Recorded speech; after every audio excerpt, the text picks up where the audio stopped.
Good evening. By the end of this video, your goal is to be able to identify the author's purpose for writing a particular text and their viewpoint on the particular topic. When authors write, they have a purpose. Authors don't just start writing to write.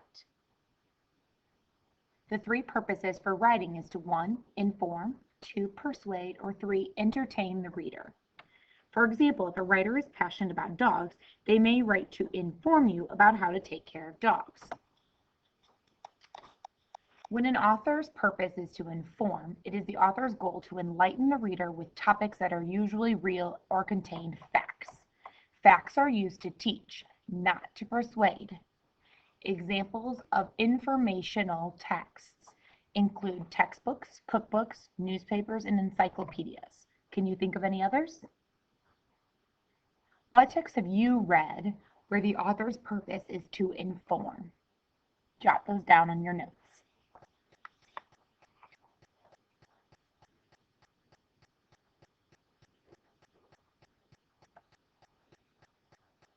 Other times, an author may write for the purpose to persuade you to believing or thinking something that they think. It's the author's goal to persuade the reader to agree with his or her opinion.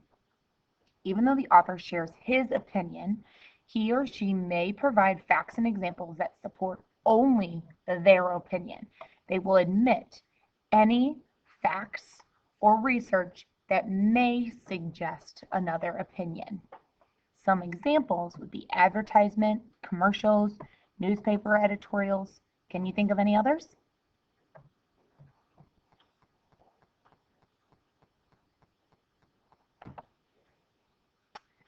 Next, authors write for the sole purpose to entertain. It is the author's goal to tell a story that describes real or imaginary characters, places, or events. Some examples are poems, stories, and plays. What have we read for entertainment?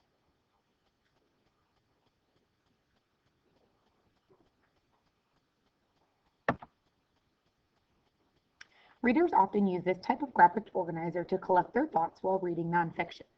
It is important to first identify the author's purpose and then identify who their audience is. For example, their audience may be adults or kids. Their audience may be boys or girls, or the audience may be a specific age group. For example, teenagers aged 13 to 18, or children ages 8 to 10. It is important to identify the specific audience.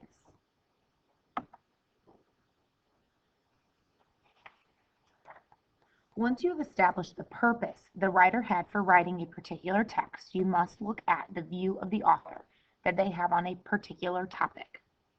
Think about what is currently going on in our city of St. Louis. People who actually live in Ferguson will have one perspective or viewpoint. People who live in another state or city will have another perspective. People who firsthand witness the events will have one perspective, while people who only hear about it via technology or read about it in the newspaper will have another view. It is important to pay attention to what the author's viewpoint is on the particular topic.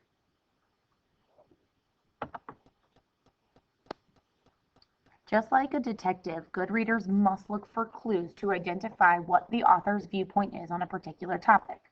For example, if you are reading an article on whether cheerleading is a sport, then you can expect a cheerleader's perspective to be one way, while, say, a football player might have to say something different.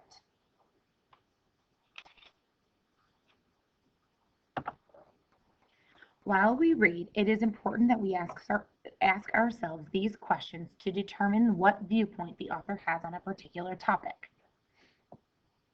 In your notes, please pause the video and jot down 3 questions that you think are most important for identifying the viewpoint.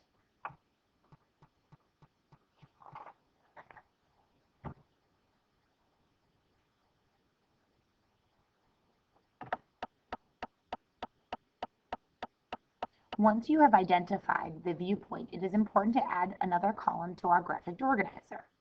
The author's purpose will lead us to figuring out what the viewpoint is on a particular topic.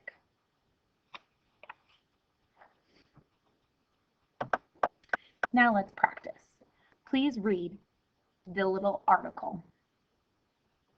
Once you have finished reading the article, pause the video and write what you think the author's viewpoint is and write what clues led you to know that.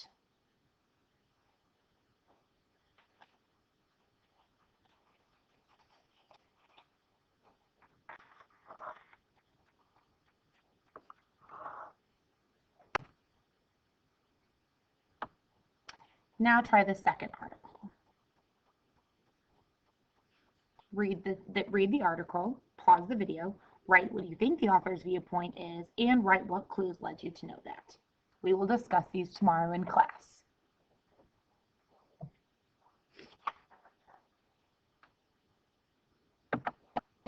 Last but not least, at the bottom of your notes, write your answer to the exit question. Why do you think good readers need to pay attention to the author's purpose and viewpoints in what they read? Have a great night. Make sure you turn in your assignment.